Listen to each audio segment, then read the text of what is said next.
नमस्कार दोस्तों, कैसे हो? आप सभी अच्छे होंगे। हमारा जो हिंदी व्याकरण का हमारा टॉपिक चल रहा था उसका नाम है वर्ण विचार, जो अभी तक क्या है कि कंप्लीट नहीं हुआ है। तो हमने पिछले अध्याय में हमने ये सीखा था कि वर्ण जो होते हैं वो होते हैं दो प्रकार के। एक तो होता है कौन सा? स्वर, और दूसरा कौन सा होता है? व्यंजन। ठीक है, तो स्वरों का हमने वर्गीकरण भी किया था और हम कर रहे थे अभी व्यंजनों का वर्गीकरण, जिसके अंदर हमने आधार ले लिया था। एक तो ले लिया था क्या? अध्ययन की सरलता हेतु। क्या हमने लिया था? अध्ययन की सरलता हेतु व्यंजनों का वर्गीकरण। व्यंजनों का वर्गीकरण जो था कितने प्रकार का? 3 प्रकार का, जिसमें अपना पहला था स्पर्श व्यंजन। ठीक है ना? स्पर्श व्यंजन। स्पर्श व्यंजन को ही कहते हैं वर्गीय व्यंजन। स्पर्श व्यंजन को क्या कहते हैं? वर्गीय व्यंजन कहते हैं। जो संख्या में थे कितने? 25।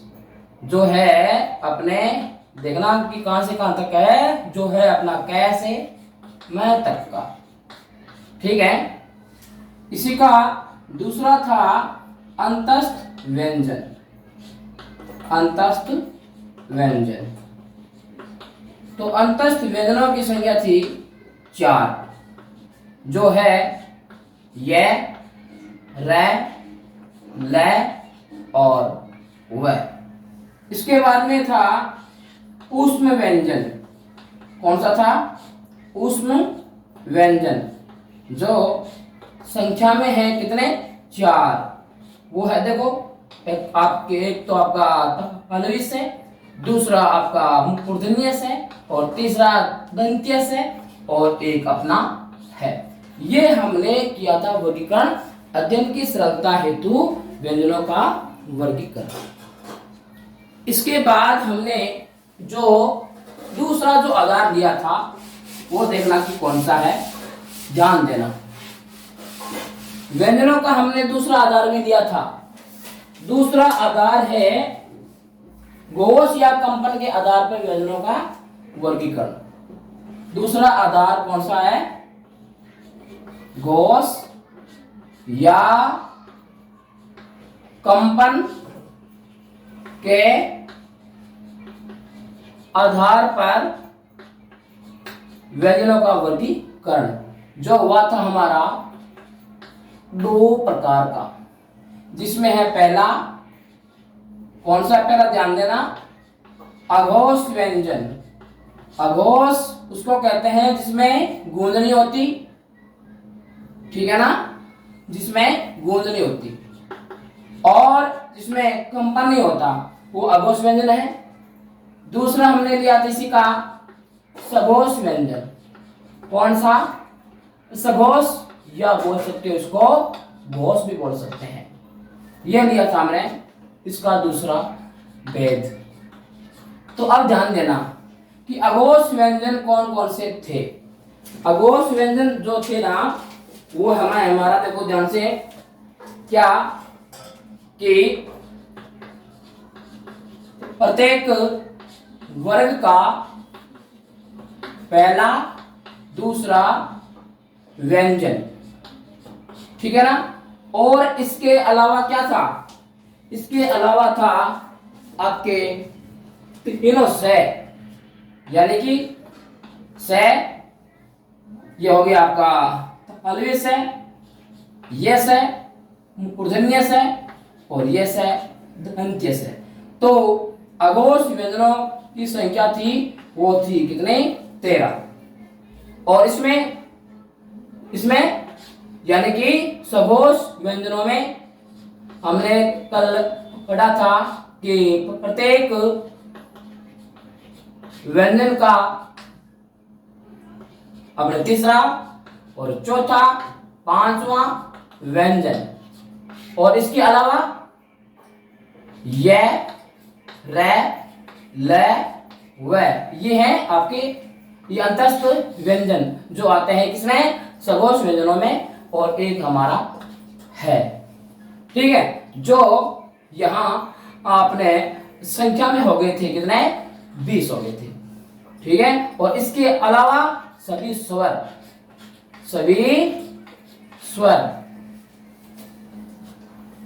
इसके अलावा सभी स्वर सघोष होते हैं। ये हमने लिया था दूसरा आधार, ठीक है। इसके बाद में हमने एक आधार इसका और लिया था, जो है ध्यान देना कि वह आधार कौन सा था, ध्यान देना सभी।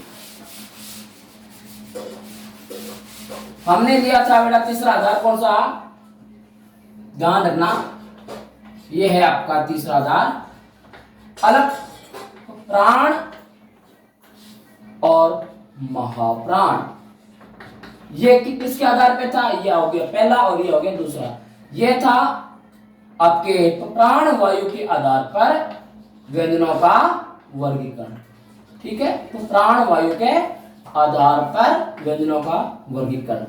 तो ध्यान देना कि अलग तो प्राण में तो कौन कौन से व्यंजन आते हैं, तो प्रत्येक वर्ग का एक तो आपका पहला और तीसरा और पांचवा व्यंजन।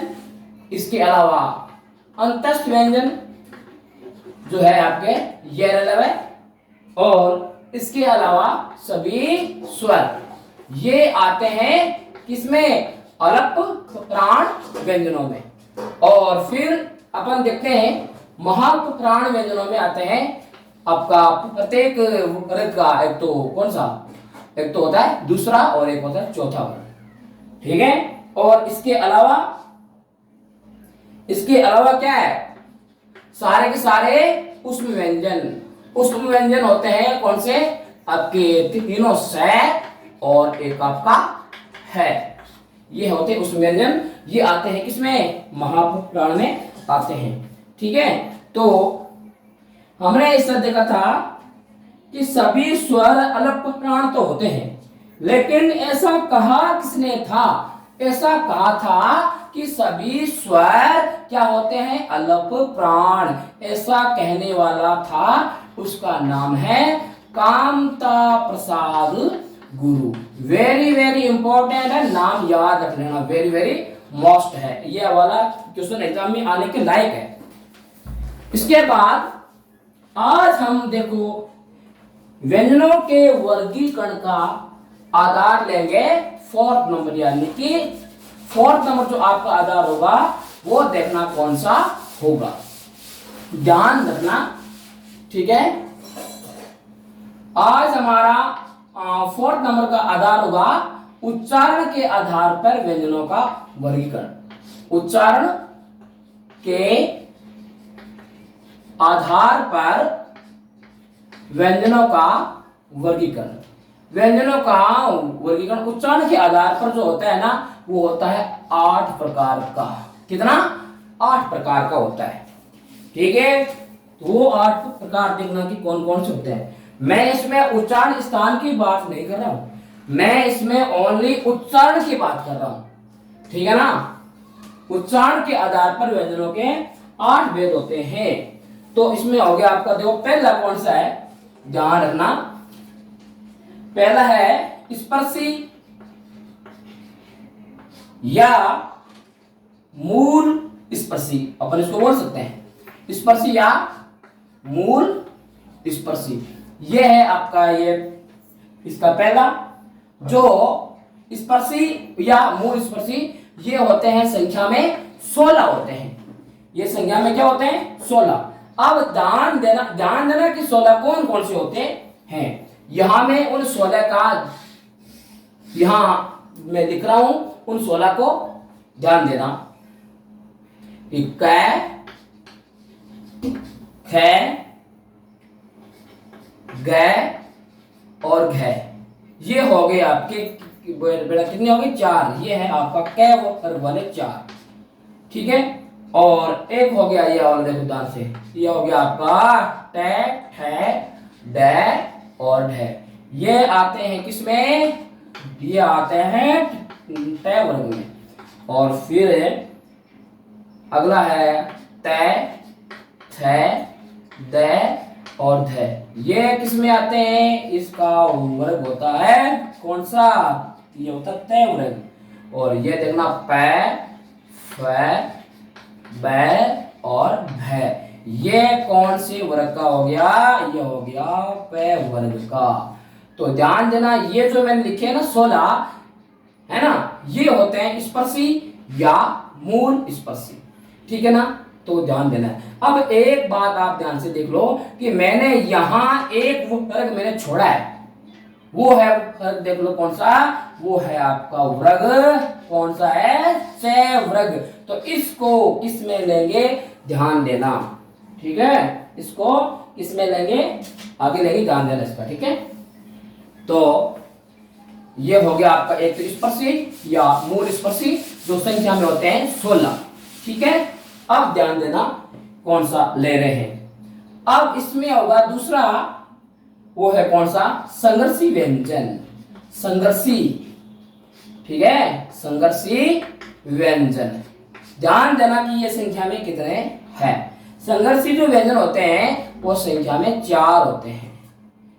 ओके, ये संख्या में 4 होते हैं। वो 4 होते हैं, देखना कौन कौन से, अपने उस व्यंजन, उन्हीं को ही कहते हैं अपन क्या कहते हैं, संघर्षी व्यंजन कहते हैं उस व्यंजन को। ठीक है, ये संख्या में 4 होते हैं। क्या इसके अलावा भी कोई संघर्षी व्यंजन भी आता है, बिल्कुल आता है। क्या, देखना ध्यान से, क ख ग जै और फ, ये तो है हिंदी भाषा के कौन से, ये है अपनी, ये है देवनागरी लिपि के व्यंजन। अब इनमें मैंने लगा दिया नुक्ता लगा दिया, तो ये हो गए अरबी फारसी भाषा के शब्द हो गए, यानी कि उपकरण हो गए। ठीक है, तो ये भी है ना, मतलब संघर्षी व्यंजनों में गिने जाते हैं। लेकिन एग्जाम में आपसे पूछ लिया जाए कि संघर्षी व्यंजनों की संख्या कितनी होती है, तो वहां आपका आंसर ओनली 4 क्या होना चाहिए, 4 ही होना चाहिए। इस बात का ध्यान रख लेना।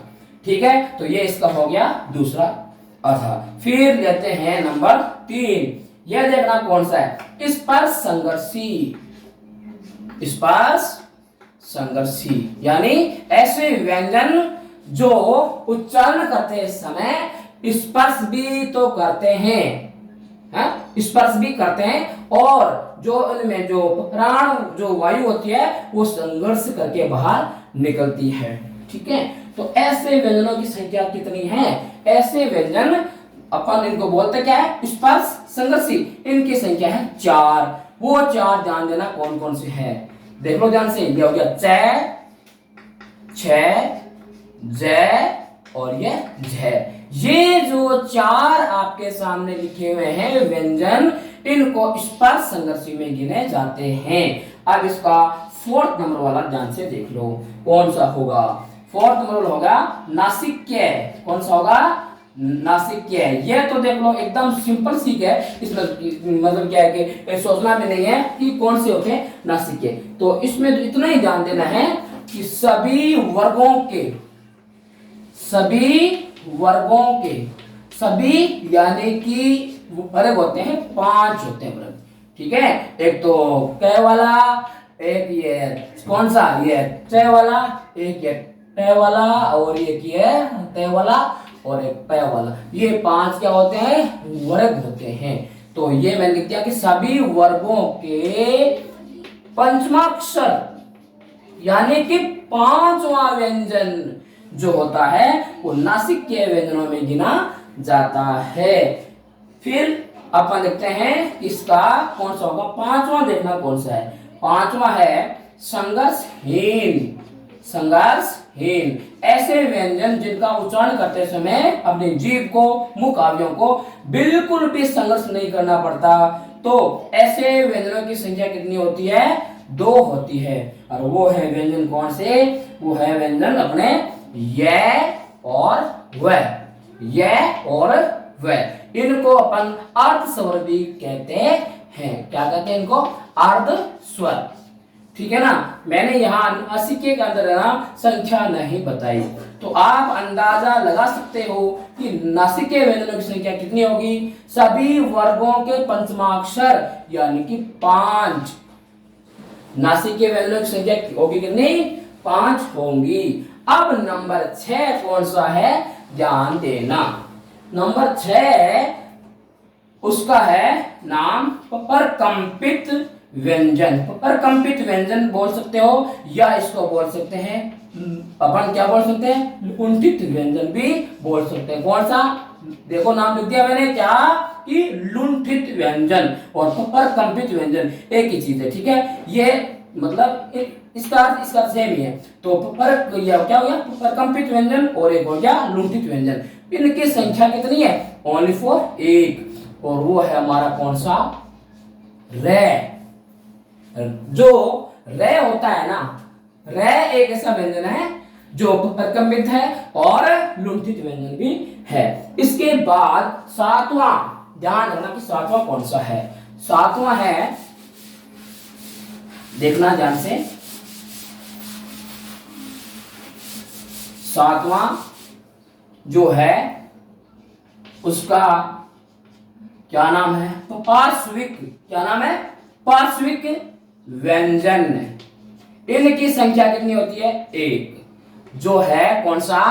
लय ऐसा व्यंजन है जिसको कहते हैं पार्श्विक व्यंजन। इसका क्या मतलब होता है, ध्यान से देखना। जैसे हम लय का उच्चारण करते हैं, जैसे हम लय का उच्चारण करते हैं तो हमारी जीभ ऊपर मसूड़ों को मतलब स्पर्श करती है, और वायु जो है वो मतलब अगल बगल से बाहर निकलती है, अगल बगल से बाहर निकलती है ना। इसलिए इसको अपन क्या बोलते हैं कि पार्श्विक व्यंजन। ठीक है। और फिर 8वां अंतिम है इसका, यह उच्चारण के आधार पर जो है ना, इसके 8 जो भेद है, ये 8वां इसका अंतिम है।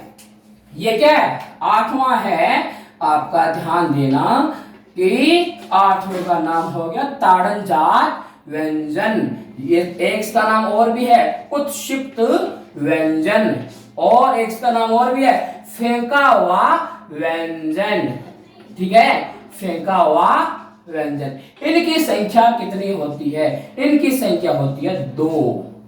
इनकी संख्या क्या जो है? 2 होती है। ठीक है, एक तो आपका ये अडे और एक ये अढे। इन्हीं को कहा जाता है आपका क्या, कि इनको कहते क्या है कि द्विगुणी व्यंजन भी कहा जाता है।